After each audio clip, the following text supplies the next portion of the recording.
হাফেজ ভাই বলেন। সালাম আলাইকুম রহমতুল্লাহ। হুজুর, আমি মোহাম্মদ ইয়াসিন, নোয়াখালী। জি হুজুর, আমি একটা মসজিদের খতিব হিসেবে আছি, আর একটা মাদ্রাসার প্রধান শিক্ষক হিসেবে আছি, নুরানি মাদ্রাসা। তো এই মসজিদে থাকার কারণে অনেকে আসে পানি পড়া তেল পড়ার জন্য, তাবিজের জন্য। এমনি সুরা টুরা দিয়ে তাবিজ দিই আর কি, বেশিরভাগ সুরা দিয়ে তুইকুল লিখে দিই।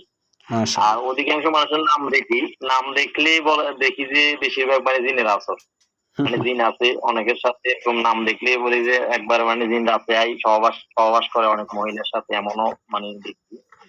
আবার অনেকের সাথে মানে খুব খারাপ ব্যবহার করে। এখন আমি এটার চিকিৎসাটা মানে কঠিন ভাবে করতে পারি না, এটা জানি না, মানে নিজের কাছে আবার আমি নিজেও অসুস্থ। অসুস্থ মানে কি, আমি রাত্রে ঘুমাইলে ভয় পাই, আচ্ছা আচ্ছা। রাত্রে হাঁটতেও সাবাস কম লাগে, একা একা থাকলে ভয় পায়। আবার আমার আম্মাও প্রায় সময় রাত্রে ঘুমের ভিতরে ভয় পায়, চিৎকার দেয়।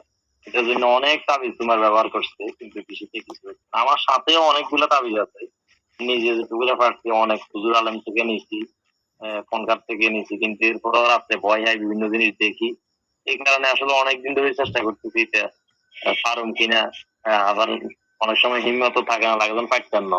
আবার ওই না দেখি চেষ্টা করি, যেহেতু হাফেজ আলেম মুফতি, এই কারণে কই চেষ্টা করি, চাই তো থাকতেও পারি।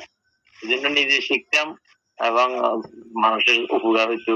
অনেকে আসে, এখন আশপাশে দিই বড় বড় মাদ্রাসা আছে, কিন্তু জিনের কাজ করেন না কোনো মানুষ নেই। একজন আছে ওই যে কুমিল্লাতে, মাওলানা আরাফাত হোসেন জামাল, ওনার ডিমান্ড কিন্তু অনেক বেশি, জি জি চিনি। ফেসবুকও আছে। অনেক ডিমান্ড অনেক বেশি, এই কারণে ওনার কাছেও, কারণ আশপাশে যেগুলো আসে এগুলো গরিব মানুষ বেশিরভাগই আমার কাছে যারা আসে। তো আমি জিনের কাজটা করতে পারি না, নিজেও ভয় পাই। নিজেও রাত্রে ভয় পাই, এই কারণে সাহস করি না কোন রকম মানে পানি পড়ার গল্পটা দিয়ে আর কি। এই জন্য এটা শিখে মানুষের জন্য উপকার করতে পারি, মোটামুটি ভালোভাবে যেন জানতে পারি, শিখতে পারি। আপনি এটা দেখছি মোটামুটি মনোভূত হয়েছে, ভালো লাগে, এই জন্য পরিবেশ থেকে দেখছি, উপকৃত হতে পারি। ঠিক আছে, জাযাকাল্লাহ খাইর, আল্লাহ কবুল করুক।